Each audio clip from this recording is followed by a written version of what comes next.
Hello, hi, it is editing me, which is why I look like this. I did not realize my over the headphones did that to my hair. This is the intro. Technically, it's part of the intro. There is an official intro, but this vlog started in April. Things happened. I did not finish the vlog until just yesterday. So, it didn't make sense editing what I had down to try to make sense of it to do an actual intro. So instead, editing me is doing an intro where I inform you this is the themed reading vlog. The first one of the month of technically 2 parts, right? This one is books with wings on the cover. The next one is going to be birds on the cover, right? It's a thing. That's it. I think this will go immediately into me talking about the books, so.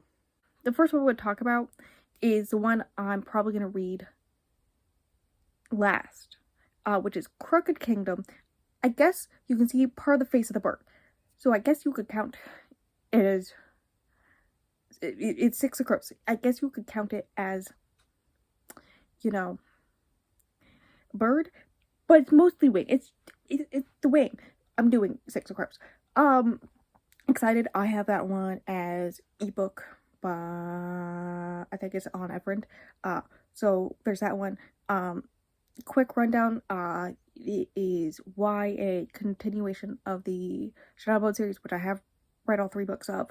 And it has to do with a bunch of people with different powers from different walks of life coming together to do a secret heist.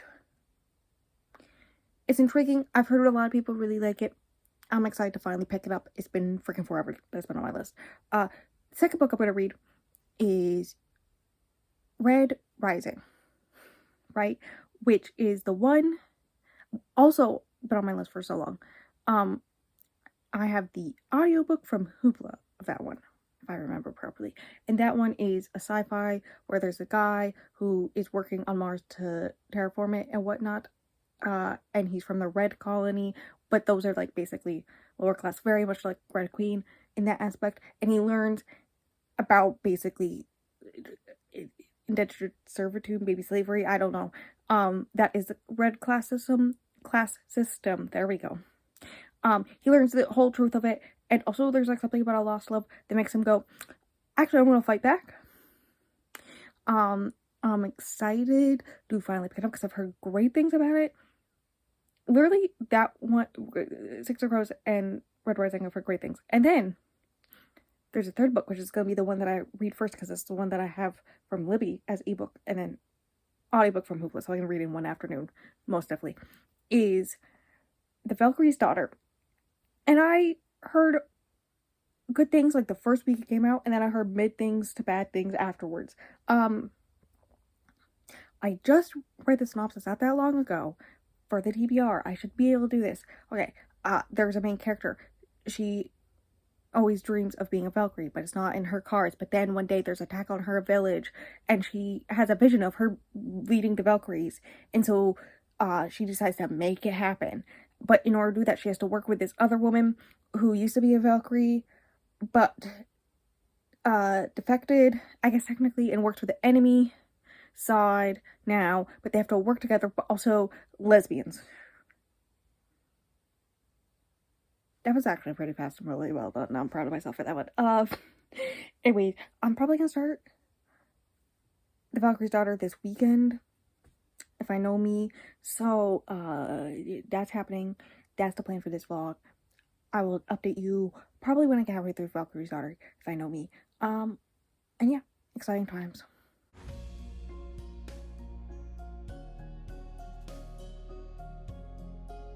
Wow, the sun coming from my windows.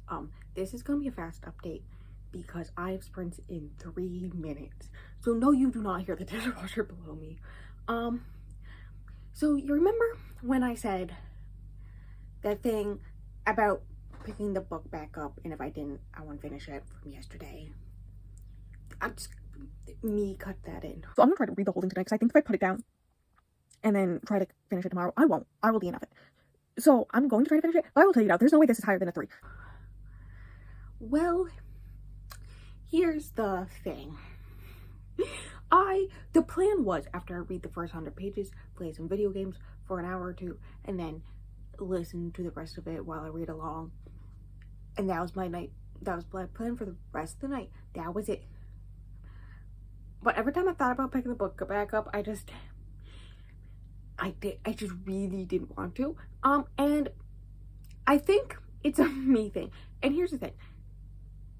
I want to say her name's Sybil, but I think it's like Sigil. I don't remember. The main character. That's really so fast. How fast that went out of my brain. I think we all recognize I don't like her. Literally, the only characters I do not hate. Hector, the horse. Miriam. You know what? Currently, she's the only character that makes sense. Right? She seems to be the only one that's a well-rounded character at this point. Is she a jerk? Yes, but she's only a jerk to the main character after she kills her horse, who she has a soul bond with, and had to feel her die. Like, it makes sense. And on top of that, the only other time she was really mean to Sigrid was when she just said, "You're not a Valkyrie. How are you able to fight me this well?" And it pisses off Sigrid because that's what the Valkyries call her all the time, or like that's one of the ways they make fun of her, is being like, "You're not like right?" And so it triggers and whatnot. But like, it's not intended as that. Like, she's honestly just seems like a nice person who died and then was turned away from being able to peacefully die, and instead had to continue to fight for whatever reason. So you know, we love Hector, Miriam, and the seer Val. She seems cool, and the head stable hand guy Peter is fine, I guess. Otherwise, I hate everyone. Right? And I think that's the whole, she is a 16-year-old, and sometimes the way teenagers are written in books are in such a way that makes them insufferable, personally to me, especially as a now almost 25-year-old lady. We're not talking about that. So I think that's where my issue came from. This is why I thought I disliked YA books. Right around the time I started doing this, like 3 years ago, I remember back then I was like, I don't think I like YA anymore. I do. It just really depends on how the main characters are written. And the main character in this one just happens to be in a way that makes it so it's unenjoyable for me personally. So I'm gonna just assume that I was right about all the very obvious plot stuff. And DNF at 25%. Yay. And note that the best character was Hector, her horse. He was the best character. You know what he reminded me of? The cape in Doctor Strange, the first one, right? If the cape had slightly more character. Like, if there was a history with the main character and the cape. If Doctor Strange and the cape were childhood besties. That's what the horse reminds me of. And, you know, that's why the horse is the best character. But also the fact that she, according to the prophecy, rides a different horse means something's gonna happen to that horse, and I'm not cool with that. So, I'm good.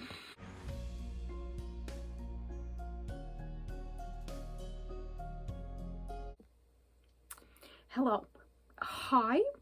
It's been so long that I'm pretty sure I've changed my nails twice since the last couple. I just rewatch. I skimmed through the last couple. Thankfully, I talk a lot with my hands, so we will see my nails. And they are, I believe, black with similar glitter I have on these nails, which you can't really see. I'm not sure if I like them. And I know the last nails I had, because I just redid them, was purple with greenish gold glitter on it. So explain to me why I'm on my third set of nails, rounded nail polish, I don't know, since starting this. Whoops. I hope I didn't start with different nails. Oh my god, can you imagine? Fucking, I swear to god. I swear to god. In my defense, I just did these today, so it's fine.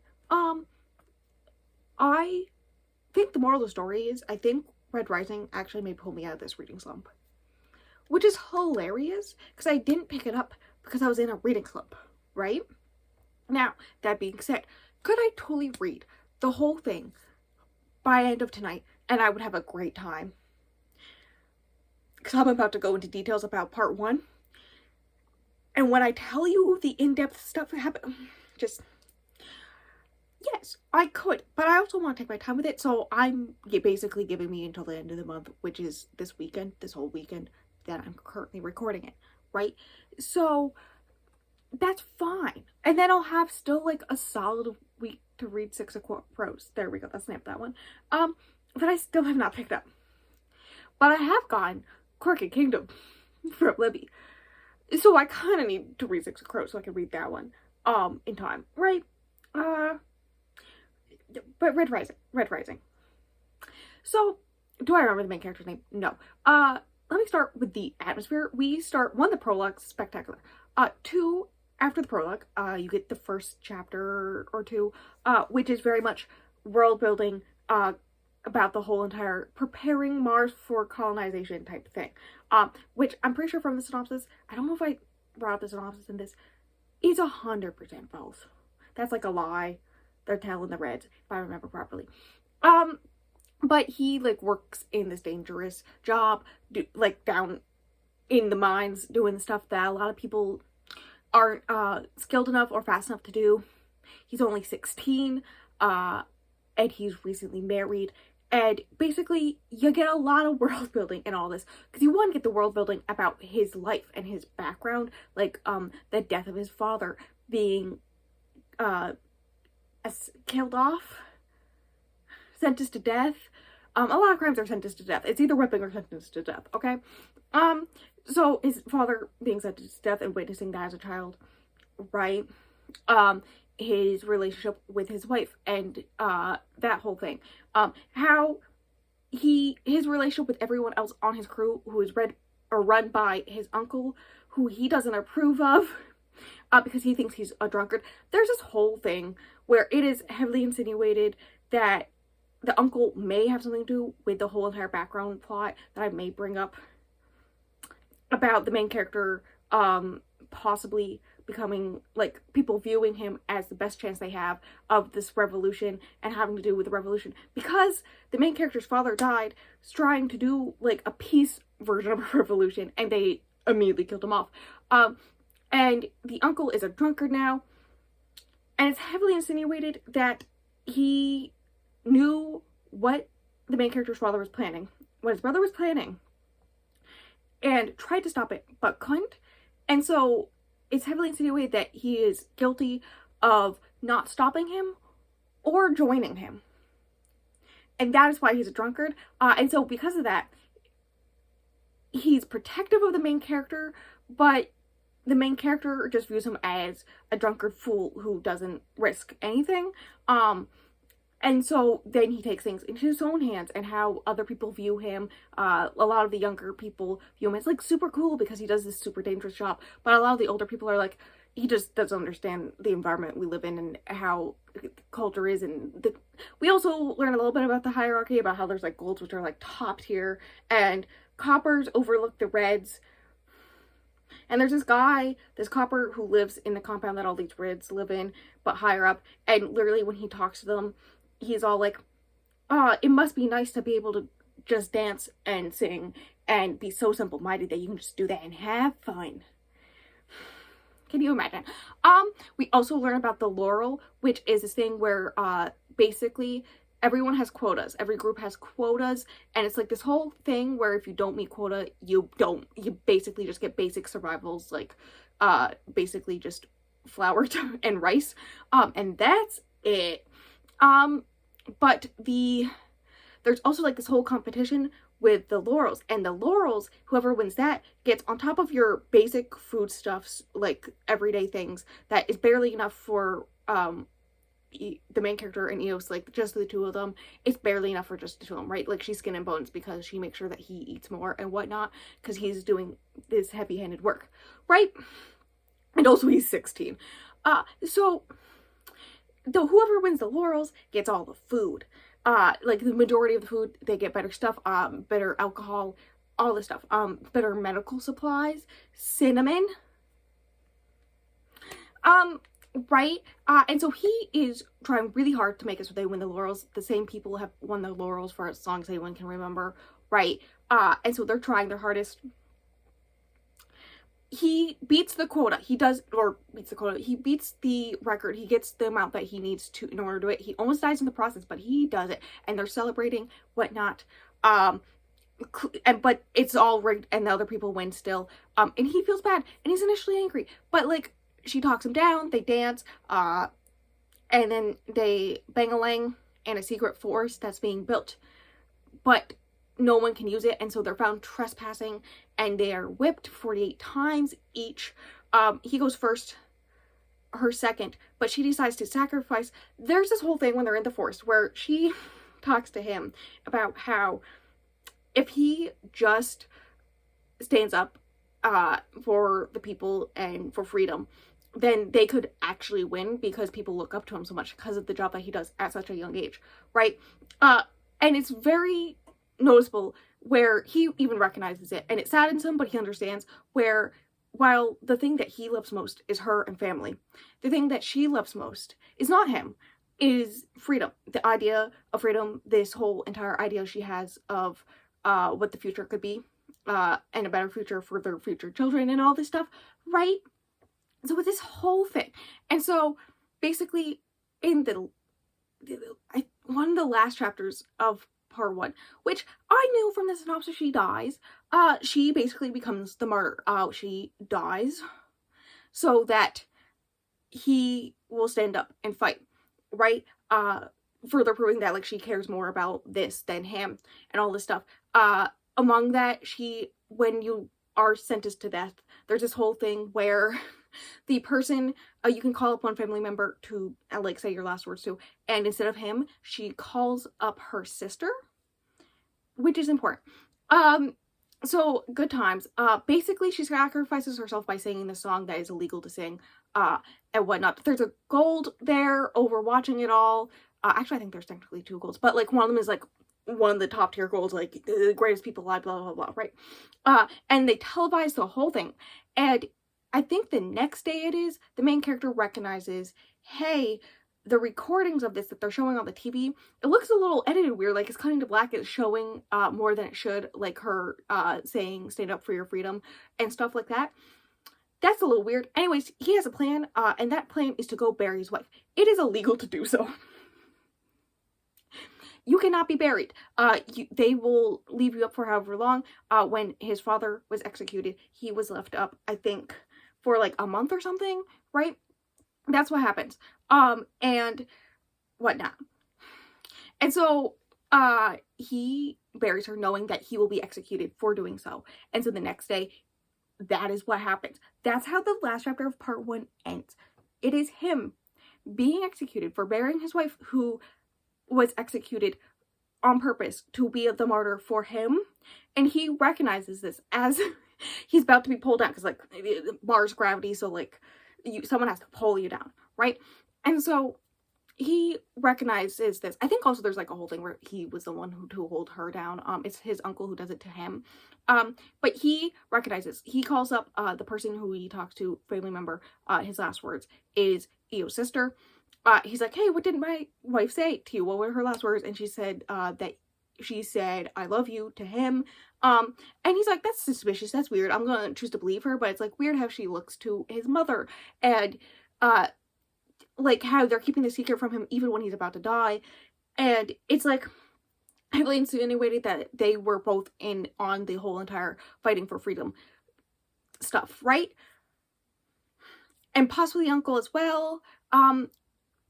But he, like, right when he's about to, like, be dropped down, he recognizes, hey, this is the opposite of what my wife wanted. She wanted me to live. She wanted me to fight. And instead, I'm deciding to give up because she died. And that's not what she would want with her life. Like, that's not what she would want her death to mean. And he regrets it, right? But, oh no, too late. He dead. Anyways, let's go to part 2, titled, I Think Reborn.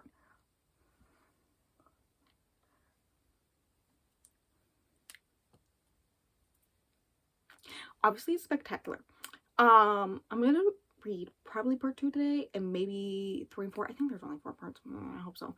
Tomorrow. And this is the most in-depth I'm gonna get. I will tell you any basic thoughts and opinions and feelings other than it's spectacular. But otherwise, this is as in-depth I'm getting, because my sister now is planning to read it, and I don't want her to overhear and get spoiled. So I'm not giving any more details. This is like, it's okay this is a very long clip, because this is the most in-depth I'm gonna get for this book. Okay, I have a feeling I'm going to love it. I would like to know that I keep on trying to think of what this book reminds me of, and it gives me a mix of, especially the caste system, the way that is, it very much reminds me of, the Red Queen, right? And especially the way language is used and whatnot, it very reminds me of that, but also, and the Y aspect, but also, very much the way the main character is, and some more of the caste system, but mostly the way the main character is, and the time to fight the people in power type aspect. All of that is reminding me of the first 3 Mistborn books, especially the first one, right? I don't remember what that one's called, but it reminds me, is it Hero of Ages? I've read the first 4. The last one I read was the Ally of Law, and that was a long time ago. But it is very much reminding me of both of those, especially my favorite parts of both of those, into one. So I'm excited. Also, I'd like to note that content warnings did say cannibalism on the very low side, but still. And I was like, what is she doing here? So, that's gonna be interesting. But, yeah, that's the update. The 13-minute update. Whoops. I'll probably finish it tomorrow. Hopefully before late enough where I can actually update you tomorrow night about final thoughts about this book. And then I'll probably read Six of Crows next, because I should probably finish this. Just a thought. Just a thought. Anyways, it's good. It's good soup. I get it now. I get it. I get it. I'm only into part 1. Like, I've only read part 1. I get it, though. I get it. Quick Red Rising update. It is the last of March. I did read all of part 2 yesterday. I have thoughts and opinions, which are, it kind of pulled me out a little bit. And there's a reason. It's given even more Red Queen mixed with Mistborn, right? It's given even more. Especially the first one, right? Of both of those, which we love. Especially with the plan with the Reds and taking back power and whatnot. It's given even more. But here's my main issue with part 2, and it has absolutely nothing to do with the actual book. It has to do with the fact that apparently the ebook and the audiobook I have are different editions. So there's more details in the ebook than there are in the audiobook. So I just be reading, and then all of a sudden, like, I'm like suddenly 2 pages later. And like things that are like whole entire paragraphs in the ebook are like only 1 sentence in the audiobook. And I mean, the audiobook on its own, I literally had to turn off my Kindle and just listen to the audiobook, which I feel bad about, because the more details in the ebook, right, make it even more gruesome, the things that he has to go through in order to achieve this goal. And like, I skimmed some of that so I could understand it more. I mean, what you get just in the audiobook is like a lot, but the ebook does it like another level or whatnot. So that's just like my main complaint. The end of part 2 was not as shocking as the end of part 1. I wasn't expecting it, but like also, okay. Plan is to read all of part 3 later today at some point, possibly soonish, and then do all of part 4 tomorrow on sprints. I decided I'm not gonna try to read, because like parts 3 and 4, and it is 4 parts, I was right about that. Parts 3 and 4 are 2/3 of the book. I'm like 35% of the way through the book. And I, like, on part 3. So, like, right? Like, so instead of trying to force myself to read all that, even though at 3 times speed it would only take me 3.5 hours, I am going to do all of part 3 and then part 4 tomorrow and not worry about timing and whatnot. Right? Just have a good time with it. I think that's just the goal right now. Just have a good time with reading, because the reading slumps are hard this month. But yeah, that's the update. It's like a tenth of the length of the last one. Aren't we proud? Hello, hi, I'm on sprints. Ignore the sun through the windows. I just finished Red Rising. On sprints, I was like halfway through part 4, and I was like, there's like, I don't feel like it's about to end. Like, it's, like, I know there's not gonna be any resolution, obviously, because it's like the first book in a series of 6, but like, I don't think there's gonna be a resolution. Like, what is happening? And then it ended not in a way that I expected. I did Mustang, what's her real name, Virginia, I did guess the plot twist with her, but like, not exactly. I didn't expect to be twins. And I was pleasantly surprised that she was Team Darrow. That's the main character's name. I finally remember dates because I literally just put down the book. So good times. Great. I want to talk about the whole entire relationship and the things with his wife, and also who he ends up being his mentor at the end. Because oh my god, but I won't spoil. All I will say is my poor Pax. My poor Pax. The way that the big giant guy, I was just like, my baby, and then he brutally murdered him. My baby, I'm gonna fuck that bitch up. He hurt my baby. I'm sane. Another thing, I liked how the audiobook I had, I don't know, there's like 6 bajillion versions of the audiobooks, okay? Literally on Hoopla, there's 3 different versions. There's the version I read, a newer version, I think. I know the wing on the cover is like inflamed in the other version. And then there's also the dramaticized version that has like split into 2 parts. So that's fun. Exciting. I need to get to do this series. Love it. But the audiobook edition I read, there's like the song that Io sings when she dies, right? And Virginia Mustang, she also sings it at one point, but she doesn't like actually know the words and whatnot, and so he sings it for her. And I at the end of the audiobook, I was listening to it. It's sung like there's a whole thing where it's actually just like someone singing the song. It was beautiful. It was good. Book good book. The first part and the 4th part were great. I loved them. The middle 2 parts, I think the issue for me is that I'm not the biggest fan of big fight battle type stuff, right? There's like a whole reason why the lowest rated Percy Jackson for me is the 5th one, Titan's Curse, because that one is literally just a giant and battle fight. And I'm not a big fan of those type of things. Which is why I do like that the fact that like he doesn't have the big end fight of the jackal, so we don't see it type thing. That's nice. We love that. But basically, and here's the thing, the middle 2 parts are mostly that with political intrigue, and the political intrigue was fine for the most part in those parts, but like there was like some things throughout that I liked through those, but through most of those parts it was mostly a 4 because I just couldn't care, because I hate fight scenes 98% of the time in books. So you know, there's that. But that being said, part 1 and part 4. So I'm trying to decide between a 4.25 and a 4.5, and I think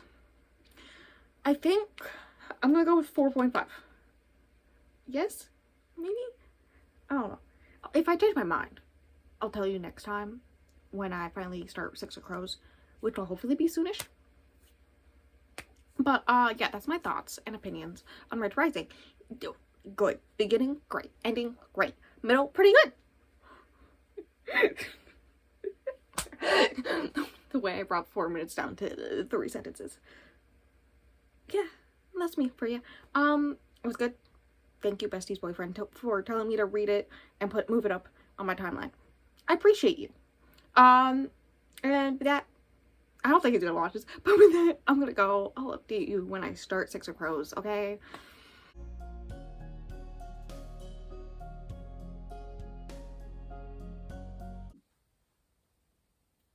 Hello, hi. It's taken like 4 days, but I'm a quarter of the way through 6 of Crows, which is where part 1 ends. And I like it. It's gone to the point where they broke the guy that they have to break out of prison. I think they have officially. So there's Kaz, right, the leader, obviously, and Nej, which kind of, I may ship them. Just a little bit. There's Nina, who is the one with the Grisha powers of Heartrender, but she can like also heal people. That one. There's Jesper, which is the one who is a sharpshooter. I think he's gonna join as well. And then they're breaking a guy out of prison right now, and so then there's just one more, right, that they need. I don't know who that's gonna be, but good times. I don't know, it gives me my favorite parts of the Alloy of Law. There it is, right up there. It gives me that the magical heist type stuff of that, right? But if I even remember that book properly, I feel like that book was a heist book, but what do I know? But the character writing of Lee Bardugo that I liked in Ninth House, which makes sense. The character writing so far is spectacular. I'm having a great time. The way it starts off with the first chapter where you get to see how this new drug affects people, which is basically what the plot is based around, right? And then it goes to Inej's point of view during this meeting that Kaz is having, where basically he gets to show off his chops of being a genius and tactical genius and whatnot, blah blah blah, and view how other people view him. Nina is slightly annoying in the way that she views him. It's like, you already know the way that he acts, so why do you get annoyed every time? Like, Inej gets annoyed sometimes, but she understands it. Nina is just annoyed the whole time and won't stop asking questions, knowing that he won't answer them. And then I got annoyed at her asking the questions. Like, hello, I'm back. I was talking about the second chapter, if I remember properly, in which it is from Inej's point of view, and it is a scene that shows Kaz's rashness, but also smart, the way that he does things, in the point of view of someone who respects him, but doesn't fully like him a lot of the time, right? About, like, not even how selfish he is, but how solitary he is, and, like, could have been 10 times easier if he just told Inej, like, a basic part of the plan. Yes! But he doesn't, for whatever reason, and whatnot. And then it goes to Kaz's point of view, which is where, in the third chapter, which is where you get to set up the plot of the thing that they're stealing, or the person, I guess, and the place they're breaking into, and why they need to get a group of 6, and all this stuff. But also, you get to see some of why he the way he is, and the thought process that brings him to the things that he likes. Okay, it's just really good character writing. I think I brought up the fact that it's similar to Ninth House. I don't know how true it is, but like a week before I picked it up, I saw a thing on Threads about how there were people talking about how some people, when they read YA, age up the characters, which feels weird to me, but whatever. But someone brought up the only book they've done that for is the Six of Crows duology, because she initially wrote the characters to be in their 20s, and then because, like, the boom of YA, I think it was like 2015, 2016 when this came out, the boom of YA, so like they had her make it so they were teenagers, right? Like, Cass is 17, and so is Nina, possibly, definitely Inej. They're almost the same exact age, right? So like that's like a whole thing, and so in my head, because of that, I've just added 4 years to all their ages. So in my mind, like, Inej and Kaz are 21, and it just makes more sense to me that way. And it's not like, let's just say some things are hinted at. That could definitely be, if she was able to go more in depth in it, totally could see how it could have been a great adult book. In that aspect, very similar to Ninth House, the way she goes into topics. So disappointed that that happened, but like still liking it. It's good. I had to stop myself from reading because I have to read other things. Rude. But exciting. Good book. I'm enjoying it. I've already recommended it to the fish. because I feel like the fish would really appreciate Kaz. Right? Also excited to finally watch Shadow and Bone to see these characters on screen. Like, Shadow and Bone, post Shadow and Bone. I really like the first book. I should say that. And then the other two, the second one was not as good, but I still liked it. And the third one was just bad. In my opinion, for me personally. And so when it came to watching the show, I was like, is it, like, do I really care enough about these characters once I got to the point of reading the last one? No, now I'm excited again with reading these characters, so that's exciting. We love that. Good times. I want to finish this book by Monday, right? So that I have, like, about 2 weeks to read the other books for the next vlog, which includes Crooked Kingdom. That's important. So, you know, that's kind of currently the plan. But yeah, it's good. I'm liking it. And that's my thoughts and opinions. Hello, hi, editing me. I'm pretty sure pre-editing. The vlog is over an hour long, and I'm pretty sure half of it is just 6 across. You don't need most of that. You don't need half an hour for me talking about how much I ship Inej and Kaz. Right? You don't need it. And like why and all that stuff. Like, it's obvious why. It's because they'd be great together. So for the most part, I'm gonna delete most of them. I will skim through if there's anything like important that I think I explained well. I will keep those parts in. But for the most part, just enjoy a bunch of me giving my changes of the hierarchy of my favorite characters. Or just my hierarchy of the characters. Spoiler alert, Matthias is at the bottom every time. As soon as he's introduced, he's down there. And he stayed down there. And then my final thoughts. And maybe my beginning thoughts. But, for the most part, I'm cutting it out. And you should thank me. Because, God. Thoughts and opinions. Matthias, still least favorite character.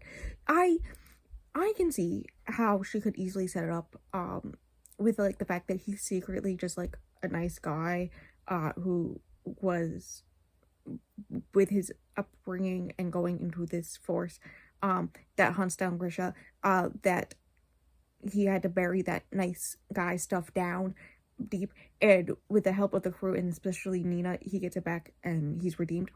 But I'm not into that. I really don't want that to happen, because, and hear me out, the racism parallels are very obvious, right? I don't know if they're done on purpose, but they're definitely there. So, basically, you could parallel it with any, marginalized group being hunted down and killed off or imprisoned for literally existing. That is what you could parallel his character and his background with. And so, on the side of the hunting down, right, specifically Nina at one point, so I don't want to read him getting a redemption arc, right? Okay, we're gonna do the hierarchy in my eyes. Inej, favorite character, top tier, love her. Kaz is second place. There was a bit there where he was third place tied with Jesper, but he is now second place because he's just fucking great. Also when she was stabbed and he jumps off a tower of crates and then runs her to the boat, not with his cane. He has a fucked up leg. Finally figured out how that happened. Fucked up leg. Probably re-sprained where the break was on his leg to save her, fucking panicking. I'm a hoe. I'm a simple hoe. I loved that shit. Okay? And then he ripped out a guy's eye, the guy who stabbed her. He ripped out that man's eye with his bare hand. And I went,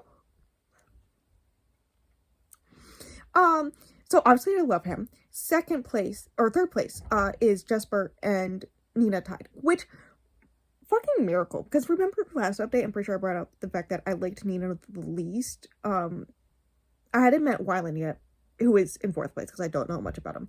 And I don't think I had met Matthias yet. Pre-meeting Matthias, he was my least favorite. Wyland, don't know much about him, but he seems fine. Whatever. He seems like he's over his head. This is not a situation you should be in. My guy, go back home. Bottom place, Matthias, he can die in a hole. What is this? A different position where there are dogs? Right there. What, Belle? Let's stop licking the ground. Everyone's still in the same placements before. I like Wylan a little bit more, but that's because I've only seen a little bit more of him. There's no POV of Wylan. There's no Wylan POV. I checked, and that's when I learned Pekka, who is the guy who is like Kaz's arch nemesis, is the last chapter POV. Oh, hi, we're back here. It's been days. It's been days. I'm pretty sure, like 90% sure, I filmed here for this vlog. It's fine. Yes, I have redone my nails again in the time of filming this vlog. And I finished 6 across. I don't know.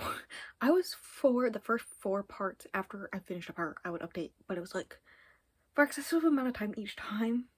And I have put every clip except for this one, obviously, onto my editing software, and it is 61 minutes long, pre-edited.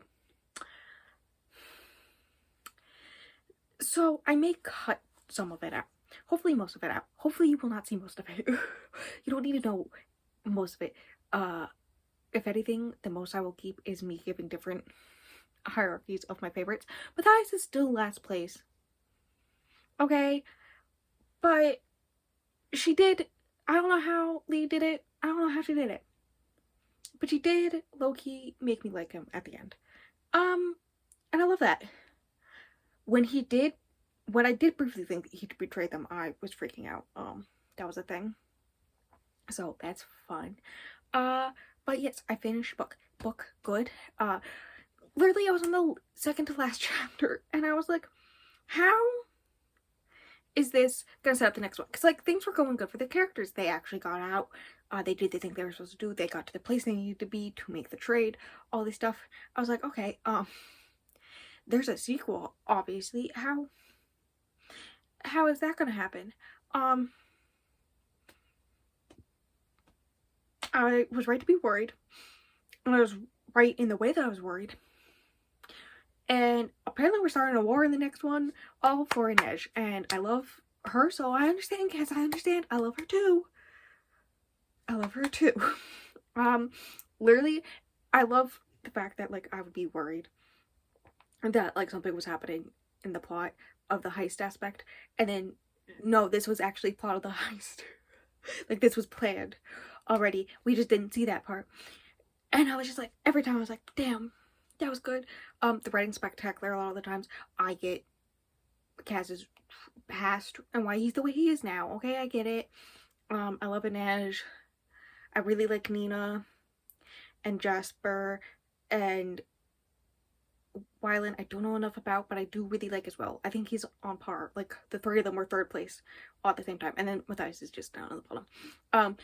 I have opened up Crooked Kingdom because the next vlog is the vlog with birds on the covers where I read Crooked Kingdom, so I'm gonna read that next. There is a Wylan chapter in the first part, and some person I've never heard of is the first chapter, so that's gonna be interesting. I think the first chapter of this one, yeah, it opened up with a character who wasn't any of the main characters' POV, to see the effect of the drug, beforehand, so it's not like it's completely new. Also the fact that it ends with Pekka Rollins, and I was always like, what, Pekka, why are you here? Why are you here? At the end when I looked at the chapter list, and the fact that he's scared of Kaz, but he doesn't understand why he should be scared, but me as a person who knows Kaz's background understand why he should be scared, and he should be scared. Anyways, I'm giving it 5 stars, which is wild. This is the first 5-star I've given it since February, since Mindfuck. Anyways, yeah, that it's been like almost 2 months. Wild. Another thing, I have upped my rating of 9th House. I don't know where else to put this, because I was in a vlog a long time ago. I think it was a 3.75 if I remember properly, and I had it there because it felt slow to read, and I felt like it was putting me in a reading slump, and that's why I did 3.75. In the process of reading this, I recognized, no, that was my experience with all the Shadow and Bone trilogy as well. And also particularly with this one as well, but I don't mind it. I think I enjoyed the slow pace of it. You're right. Like, I read it in over a week. Like, it took me over a week, but I had a fun time and I really liked it. And the same goes for 9th House, so I upped that to 4. This one goes to 5.